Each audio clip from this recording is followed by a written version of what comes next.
네, 안녕하세요. 오랜만입니다. 네? 네, 또 뵙네요. 지난번에 한번 모셨는데 그때는 우리가 무슨 주제로 얘기를 했던가요? 그때 아마 대통령 안철수와 손학규에 대해서 했던 걸로 기억이 나는데요. 대선이 네, 한참인 네. 시절이라 정치적인 주제로 이야기를 했었군요. 그래서 이제 그 코너를 정기화를 했어요. 예. 그래갖고 처음에는 이제 해바뀌고 이 청계천 가에 있었잖아요. 그때는 위키트리 그렇죠. 네, 네. 사무실이. 그래서 이제 천변 잡담이라고 아. 청계천 가에서 물가에 앉아서 그냥 얘기를 나눈다. 뭐 이런저런 얘기를 나눈다. 네네. 잡담이라고 해서 꼭 뭐 나쁜 얘기를 한다는 뜻이 아니고 요래저래. 예, 그냥 편안한 대화를 한다 이런 뜻이었는데요. 갑자기 또 이사를 위키트리가 더 좋은데요? 정동으로 했어요. 그래서 이제 예. 이름을 정동한담이라고 바꿔봤습니다. 야, 어때요? 이름도 더 좋고요. 이름도 장소도 더 좋아진 것 같아요. 그래 네. 정동한담이라고. 요즘 또 저기 불후의 명곡에서 그 뭡니까 그 정동합니까 그 친구하고 알리하고 그 친구들이 부활의 정동아. 그 그리고 친구들이 알리. 또 뭡니까 그 광화문 연가를 또 네네. 불러가지고 1등했던데 네. 광화문 연가에도 이 정동길 나오잖아요. 그렇죠. 정동이 좋습니다. 굉장히 좋아하시네요, 그 방송을. 저는 한번 효린 이야기를 한번 하셨던 것 같은데. 예, 맞습니다. 네, 네. 그래서 이제 오늘은 이 청년운동에 대해서 얘기를 한번 해보자는 취지로 모셨는데요. 네. 저 사실 이제 청년운동이라 그러면 참 정말 그 우리나라의 미래가 달려 있는 그렇죠. 그런 거잖아요. 그래서 이 청년운동이 어떤 방향으로 가야 할지 이런 거에 대해서 뭐 청년운동 단체의 대표를 맡고 계신 네네. 조영술 대표가 고민이 많으시고 또 요즘 새로운 모색을 하는 걸로 알고 네네. 있는데요. 어떻습니까? 청년운동의 우리나라 청년운동의 방향에 대해서 뭐 얘기를 하신다면 어떤 얘기부터 하고 싶으십니까? 저는 지금 우리나라의 청년 운동이 이제 대폭적으로 이제 수정되어야 될 이제 시점에 왔다는 생각이 들더라고요. 그 이제 우리 주대한 이제 대표님과 방송을 하면서 오늘이 세 번째더라고요. 그래서 첫 번째는 이제 청년 운동이 이제 그 투쟁을 해야 되고 그리고 문제 제기를 적극적으로 해야 된다라는 제가 말을 했어요.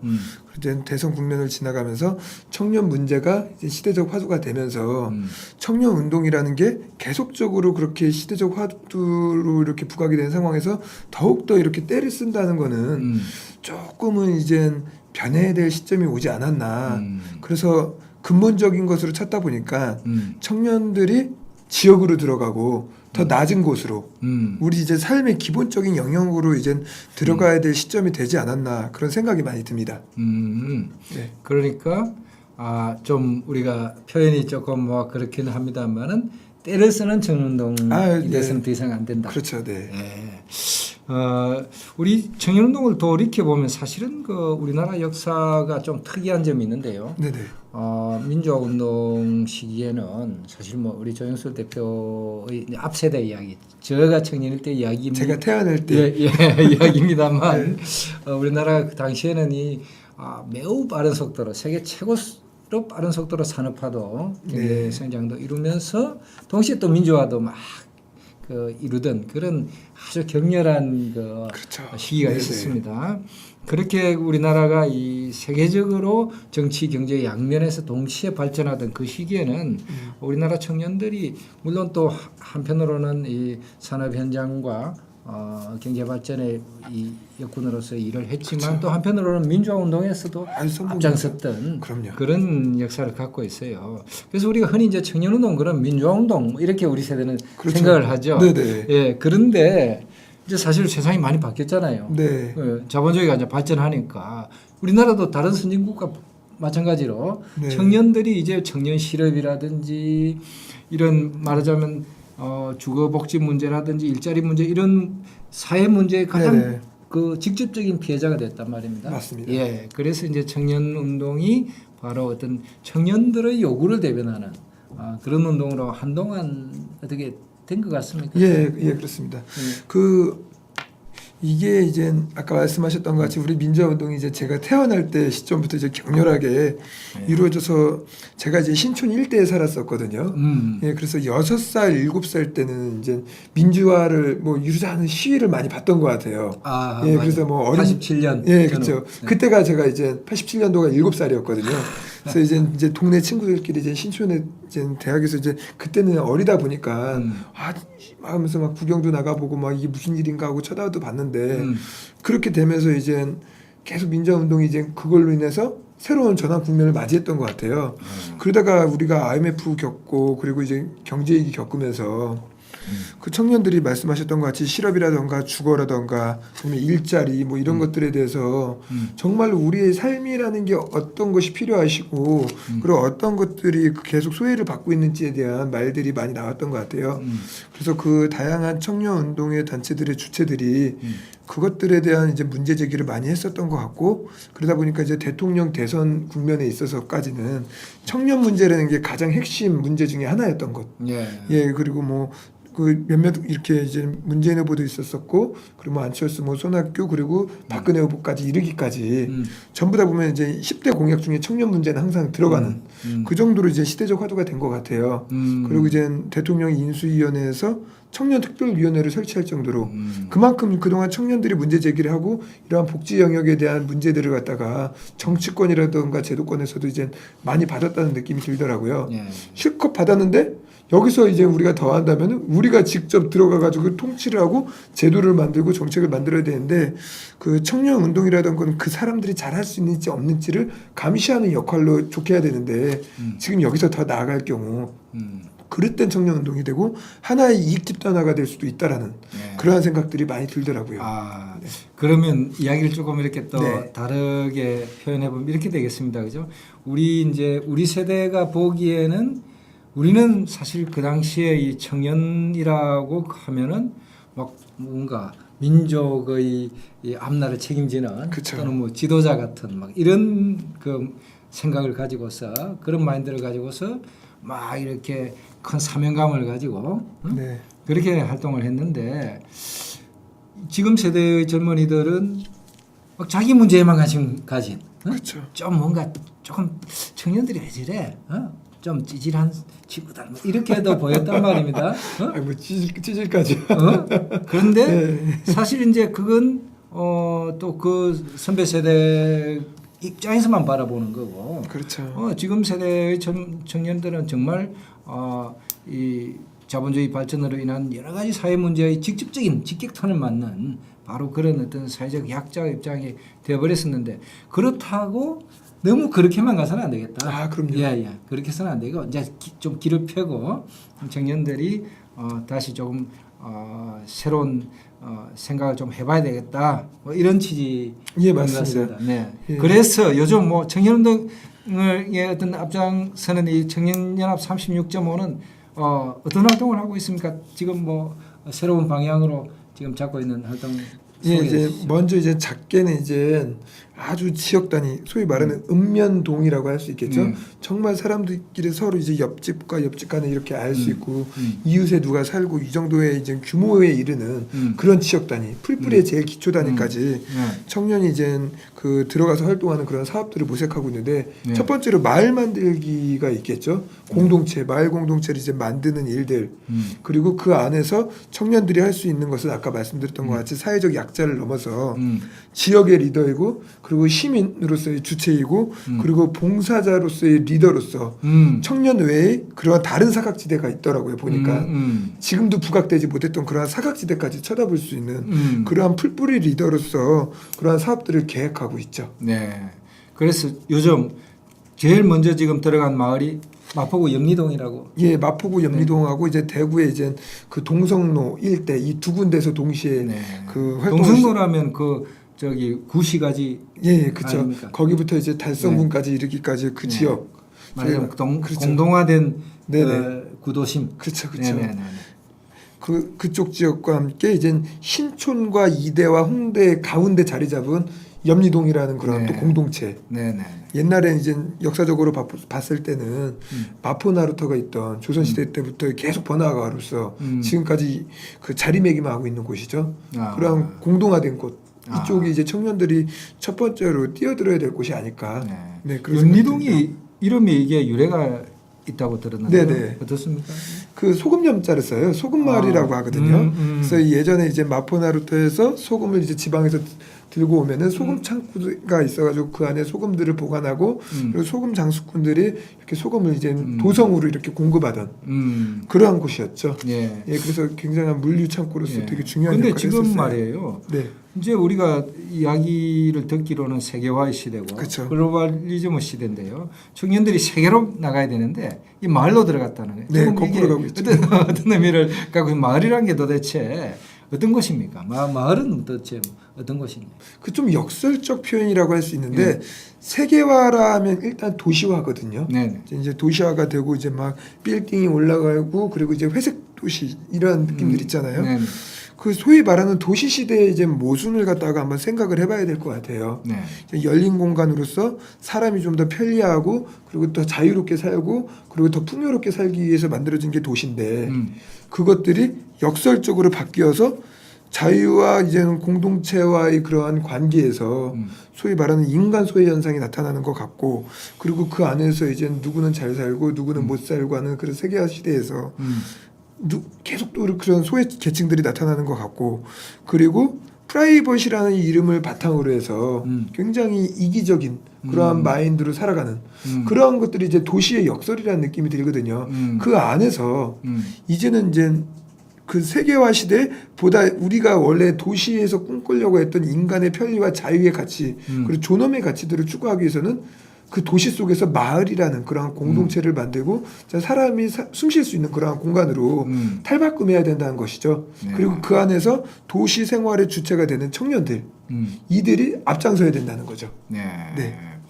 그러면은 그러니까 세계화로 인한 사회 문제 또 중산층 붕괴 뭐 이런 것들도 다 그 마을에서 일어나는 거죠. 그럼요. 구체적으로 일어나고 그쵸. 있는 현장이다 바로 거기가. 네네. 그렇게 말할 수 있겠는데 이 마을에서 그럼 청년연합 36.5가 요즘 뭐 하는 일이 어떤 일입니까? 할 수 있는 일이 어떤 일이고 또 지금 현재 하고 있는 일은 어떤 일입니까? 첫 번째로 봤더니 그 염리동이라는 동네가 땅값이 우리나라에서 아마 제가 알고 있기로는 5번째 이 정도 안에 들 정도로 서울에서 비싼 지역이거든요. 아하. 굉장히 비싸더라고요.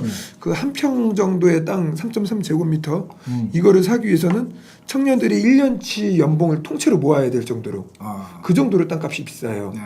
그러니까 이제 한 3천만 원씩 합니까? 아예 그 정도 2,500, 3천만 원 정도 하니까 뭐 진짜 숨만 쉬고 살면 이제 한 평씩 모을 수 있는 거죠. 그래서 30평짜리 아파트를 들어가려고 하면 30년 동안 이제 툭뚜룩 모아야 되는 거예요. 네. 그러다 보니까 그러한 땅을 가진 지주들이 네. 있을 것이고 네. 그리고 또 이제 염리동이라는 게 또 역설적으로 굉장히 동네가 달동네고 노후가 되어 있어요. 그에 비해서 월세는 굉장히 싸요.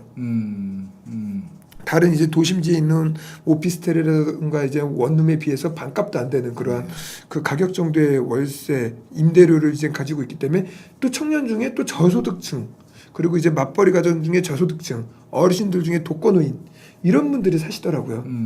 우선 그렇기 때문에 굉장한 양극화가 일어나는 거죠. 네. 그래서 무엇을 할 수 있나를 쳐다봤더니 첫 번째로 염리동 같은 경우는 이제 한 12% 13% 되는 이제 노령화 비율을 보이고 있거든요. 네. 다른 지역에 비해서 급속도로 노령화가 되고 있고 네. 한 동에 이제 7개의 학교가 있어요. 네. 초중고등학교가 네. 어린이들이 또 그리고 많아요. 청소년들과 아. 그렇기 때문에 이러한 사회적 약자들에 대한 네. 그러한 이제 케어 활동을 할 수 있겠죠. 첫 번째로 어르신들에 대해서는 핸디맨 활동 같은 뭐 독거노인들의 이제 전등 달아주기, 말벗 해주기, 그리고 그들이 이제 문화생활을 할 수 있게끔 어르신들을 모시고 같이 함께 어울리기 운동. 그리고 또 이제 아이들 같은 경우는 학원이 없고 그런 교육의 사각지대에 몰려 있는 아이들에게 청년들이 직접 주체적으로 들어가서 멘토링 활동을 한다던가 사교육과 과외가 없는 공교육을 복원하는 그러한 이러한 복지 활동이 있을 것이고요. 그리고 이제 그 염리동이라는 마을의 이제 취지에 맞게 노후된 도시를 갖다가 문화 공간으로 바꾸는 마을기회 사업이라는 걸 갖다가 꾀할 수 있겠죠. 네. 그리고 또 이제 마을 기업이라던가 그리고 또 근본적으로 그런 것들을 활성화할 수 있는 그런 공동체 운동 이런 것들을 실제로 지금 하고 있고 예. 그리고 이제 전국에서 그 계속 이제 모범 사례로 이렇게 견학을 올 정도로 저번 주에도 시흥시에서 왔고 아하. 내일도 이제 충청도 의회에서 찾아올 정도로 예. 그 지금 계속 이러한 공동체 사업들이 활성화되고 있는 것 같아요. 그리고 또 시흥시에서 또 한 번 온다고 했고 이번 주에 그 정도로 이제 공동체 복원 운동을 하고 있죠. 예. 그러면 그 지금 마미 프로젝트라고 하는 예, 아까 메토링 말씀하셨던데. 그러면 저소득층 아이들을 주로 대상으로 하는 겁니까? 그렇죠. 그 저소득층 아이들만 대상으로 하는 게 아니라 일반 가정의 아이들, 저소득층 아이들이 상당수고요. 그리고 일반 가정의 아이들하고 같이 합쳐서 왜냐하면 이제 거기서 저소득층 아이들이 너는 저소득층 아이야라고 하면 또 그것도 낙인이거든요. 그렇기 때문에 자연스럽게 어울릴 수 있게끔 그러한 이제 마음인 이제 마포의 미래는 어린이와 청소년에게 달려 있다. 이거의 약자예요. 아하. 그래서 이제 마미가 또 엄마잖아요. 아이들이 이제 맞벌이 가정이라던가 이렇게 소외받은 아이들이 엄마와 같은 마음으로 이제 케어를 하겠다는 거죠. 그래서 이제 사회성도 높이고 그럼 그리고 그 모자란 애들이 공부도 올리고. 네. 방과 후에 뭐 꼭 학원을 안 가도 그렇죠. 사교육에 안 받더라도. 네. 네. 그럼 청년들이 상당히 시간을 많이 내야 그렇죠. 봉사활동으로서 하는 겁니까? 우선 이 신촌 일대에 보면 대학교들이 많이 몰려 있어요. 예. 뭐 이제 뭐 이화여자대학교도 있고 마포 관내는 서강대학교, 홍익대학교도 있고 예. 연세대학교, 뭐 명지대학교, 예. 굉장히 기타 그렇군요. 등등의 이제 네. 유세 대학들이 있고 예. 또 청년연합 36.5에도 보면은 대학생들로서 계속 그러한 나눔의 실천을 하고 싶어하는 친구들이 많거든요. 예. 이 친구들과 1대1로 그리고 아이 안에 선생님 2명을 붙여주면 더욱 더 이렇게 입체적으로 아이들을 케어할 수 있지 않을까. 그리고 지역과 학교가 만나고 거버넌스의 일종의 실현이라고 할 수 있는 것 같아요. 공공 영역도 같이 함께하고 네, 그런 것 같습니다. 참 좋은 굉장한 일을 하고 있죠. 좋은 일을 하고 있는데 이 청년들이 그런데 많이 참여를 해줘야 될 것 같아요. 아우, 너무 그러니까 그동안 제가 이제 청년 운동이 변해야 된다고 느낀 게 네. 청년들이 목마름을 가졌던 것 같아요. 네. 예전과 같이 우리 길거리로 나가서 이런 거 해달라고 이렇게 투자하자 막 이렇게 하면은 실제로 이제 함께하는 청년들을 구하기가 생각보다 어려워요. 근데 우리 지역으로 들어가서 좀 더 어려운 사람들을 쳐다보고 거기서 청년들이 할 수 있는 역할들을 찾아보자. 소통하고 나눔을 실천하고 그리고 통해서 지속 가능한 마을을 만들자. 이랬더니 야, 이게 그 우리가 하려고 했던 그 사업 규모는 이만큼 했었는데 경쟁률이 7대1, 8대1 정도가 될 정도로 그 정도로 서로 하겠다고. 그래서 그 친구들도 다음번엔 다 할 수 있게끔 사업을 크게 확장해야 될 정도로 너무 열정적으로 하고 싶어하는 청년들이 많더라고요. 그러면 뭐 이 기성세대가 가지고 있는 청년들이 뭐 네. 이기적이다, 뭐 네. 공동체에 대해서 관심이 없다 이런 건 다 편견이었군요. 편견이죠. 네. 네. 이제 우리 이야기 들어주니까 이야기 들어줬으니까 이제 우리가 나서서 네. 우리가 이야기를 못 들었고 다른 사람이 이야기 못 들었던 사람들의 이야기를 대변하겠다.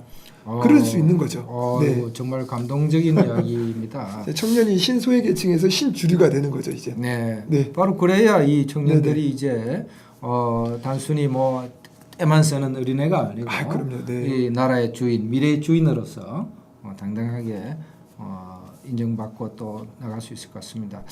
그런데요, 거기 아까 말씀 중에 거버넌스라는 말이 나왔는데 이거 좀 어려운 말 같은데 어떻게 어렵죠. 뭐 네. 전문 용어를 이렇게 쓰시니까 저도 지금 잘 모르겠는데 무슨 뜻인데요? 정말 쉽게 생각을 한다면 거버넌스라면은 지금까지 이제 제가 느꼈던 이제 사회 운동이라던가 공공 영역의 흐름을 보면은 지금 개발 독재 시대에 보면 뭐 국가가 다 무엇을 해주고 그리고 이제 자치단체장이 무엇을 해주는 대로 나가려면 나가고 들어오려면 들어가고 개발 안 되면 개발하고 굉장히 수직적으로 이루어졌었어요.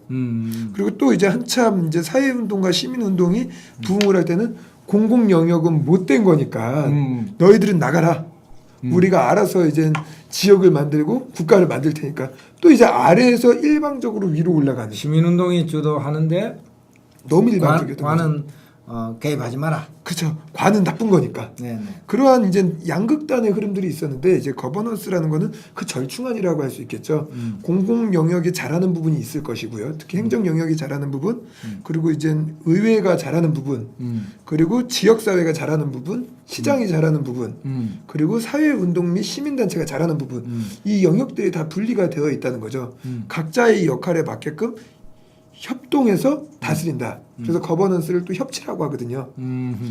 협동하고 그리고 다스리 치자를 써가지고 그래가지고 이러한 개념이 이제 거버넌스라는 것이고 그리고 이제 염리동이라는 지역에서 그러한 거버넌스를 갖다가 실천하기 위한 모범 사례로 실제로 그러한 조짐들이 굉장히 많이 나타나고 있는 것 같아요. 사업 안에서도 그런 역할 분담들이 아주 자연스럽게 이루어지고 있는 것 같고요.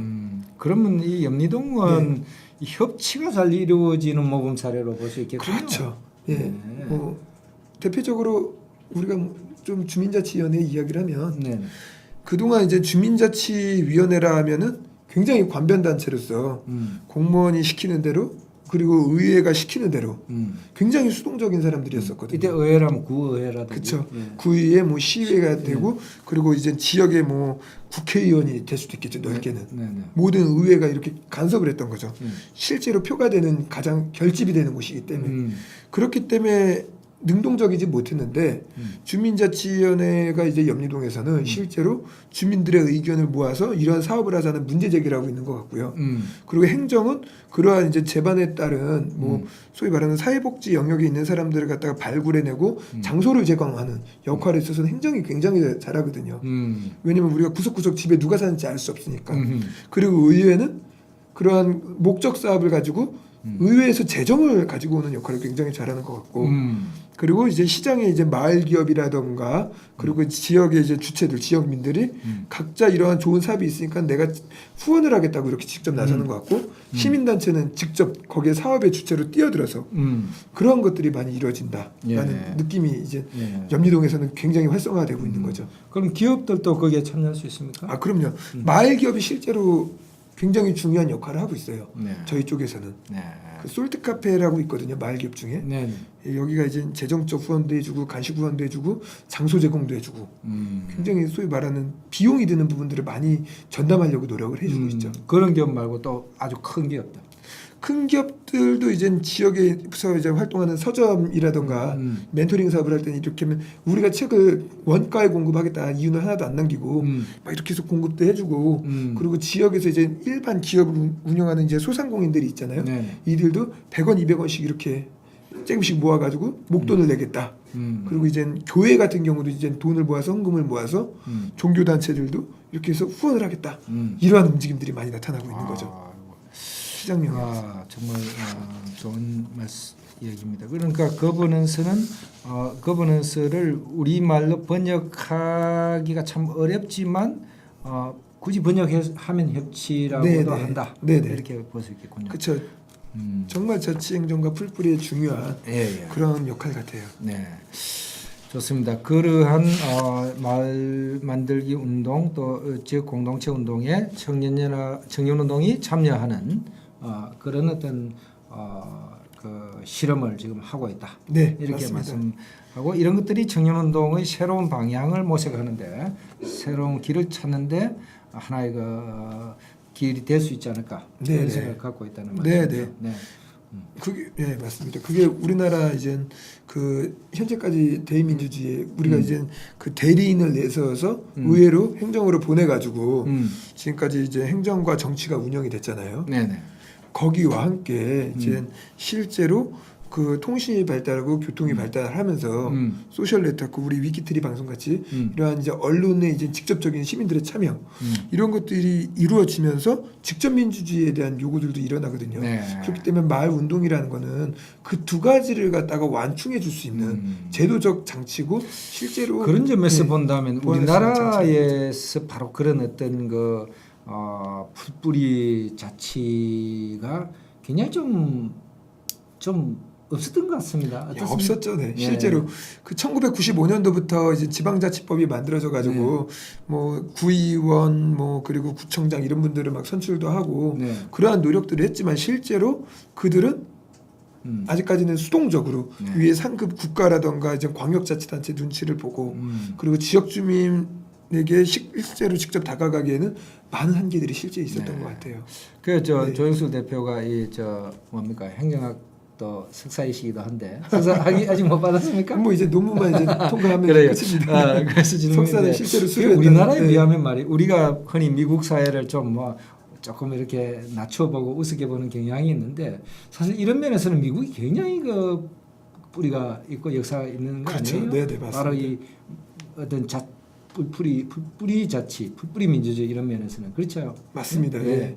그 오바마 대통령 같은 경우도 원래 이 시카고 빈민가의 네네. 시민운동가 아닙니까? 예, 맞습니다. 네, 그쪽에서 했던 일이 바로 지금 우리 전수 대표가 영리동에서 하고 있는 일하고 좀 비슷한 일입니까? 어떻습니까? 아유, 뭐 그렇게까지 뭐 거창하게 뭐 저를 이렇게 비교해 주시니까는 뭐 더할 나위 없이 민망할 정도로 영광이고요. 그 실제로 지역 운동이라는 것 자체가 네. 저는 작은 지역 그리고 큰 국가 그리고 세계 사람이 살아가는 영역은 다 비슷하거든요. 네, 네. 아침에 일어나서 눈 떠서 밥을 먹고 네. 저녁에 잠을 자고 낮에는 활동을 하고 그렇죠. 다 똑같거든요. 음. 작은 것을 통해서 보면은 세계를 볼 수 있다는 거죠. 네. 그렇기 때문에 이러한 것들을 통해서 옆으로 퍼져나가면 국가가 바뀔 수 있다는 거라고 저는 보기 때문에 네. 그 뭐 오바마 대통령에게 이제 견줄 건 아니지만 청년들이 가장 이제 지식인으로 이제 공부를 하고 네. 활동가로서 누구보다 더 좋은 역량을 갖고 있는 청년들이 네. 가장 잘할 수 있는 영역이 아닐까 이것이 네. 그런 생각이 많이 듭니다. 네. 그러니까 오바마 대통령도 이 시카고 빈민가에서 지역사회 운동하면서 시민운동가로서 성장하고 네네. 그래서 또 그런 사람들이 바로 전국적 정치인으로 또 이렇게 키워지는 그런 것이 이제 미국의 어떤 그 미국 민주주의 힘이고 어떤 맞습니다. 우리나라와는 좀 다른 점이라고 볼 수 있겠는데 우리나라도 앞으로는 그렇게 풀뿌리 민주주의가 발전하면은 한 단계 이렇게 우리나라 맞습니다. 네. 민주주의가 더 발전할 수 있을 네네. 것 같습니다. 그런 점에서도 이제 청년운동, 청년연합 36.5 실험이 굉장히 중요한 의미를 갖는 것 같은데요. 이제 시간도 다 돼가니까 좀 마무리 말씀을 해주시죠. 그러면 이 청년운동 한 번 더 이렇게 오늘 이야기를 한 번 더 정리를 한번 해봐 주십시오. 청년 운동이라 하면은 그동안 이제 전국 단위 글로벌 스탠다드 이런 것들로만 굉장히 많이 치우쳐져 있었던 것 같고 그리고 뭐 사상 투쟁이라던가 무슨 무조건적인 그런 항거 그리고 이러한 혁명 이런 거에만 이제 초점이 많이 맞춰져 있었던 것 같은데 네. 더 나아가서 이제 사람이 근본적으로 인간의 존엄과 존중을 실천할 수 있는 영역 지역이라고 할 수 있겠죠. 그런 풀뿌리의 영역에서부터 그러한 문제점에 대한 실천 방안을 찾고 그리고 그 인간이 실제 살아가는 터전에서 그거에 대한 해결 방안을 찾으면서 거꾸로 국가로 문제 제기를 할 수 있는 그러한 방향성의 전환이 필요하지 않을까. 그리고 그것들이 지금 시민들이 요구하고 새로운 청년들이 요구하는 민주주의의 시대에 걸맞는 청년 운동이 아닐까 싶습니다. 아, 네. 그래요. 이렇게 이 훌륭한 청년운동에는 이 많은 사람들이 지원하고 또 참여를 해주셔야 될 것 같습니다. 네, 네, 맞습니다. 특히 청년들이라면은 더불어 사는 삶과 공동체 또 사회운동에 관심을 가진 이 청년들이 다 많이 참여를 해주셔야 될 것 같고요. 네, 네. 예, 그 참여하려는 분들은 뭐 이 조영숙 대표한테 연락하면 됩니까? 얼마든지 이제 저한테 이메일 보내주면 함께할 수 있고요. 그리고 이제 지역에서 진짜 작은 것에서 나눔에서부터 네. 만족감을 느끼고 더 멀리 볼 수 있는 네. 그러한 기회가 되지 않을까 싶습니다. 예, 네. 그리고 또 기성세대들의 경우에는 바로 이런 건전한 청년운동에 네네. 지원을 또 해야 될 것 같은데요. 아유, 후원뿐만이 아니라 네. 기성세대들도 네. 마음 또 청년이고 그리고 기성세대 차원에서 할 수 있는 지역 운동들이 굉장히 많거든요. 네. 함께 저는 공동체에 같이 들어와서 청년들과 함께 협력해서 세대 간의 상호작용으로 극대화된 이제 사람 살아가는 마을 네. 그리고 사람 살아가는 공동체 이런 것들이 좀 실천이 되었으면 좋겠습니다. 네. 예. 우리 어떻게 대표님께서도 함께 지역 운동을 같이 하시는 것도 저는 우리 동네에서 해야지. 그러니까요. 그쪽에서 같이 함께 염리동에서 하는 게 아니라 염리동뿐만이 아니라 수의리에서 하겠습니다. 아, 수일이도 좋죠, 당연히. 어떠한 지역이든 좋습니다. 네. 그래요. 감사합니다. 오늘 고맙습니다. 아, 예, 감사합니다. 네, 네. 고맙습니다. 예, 다음에 또 뵙겠습니다. 예. 네.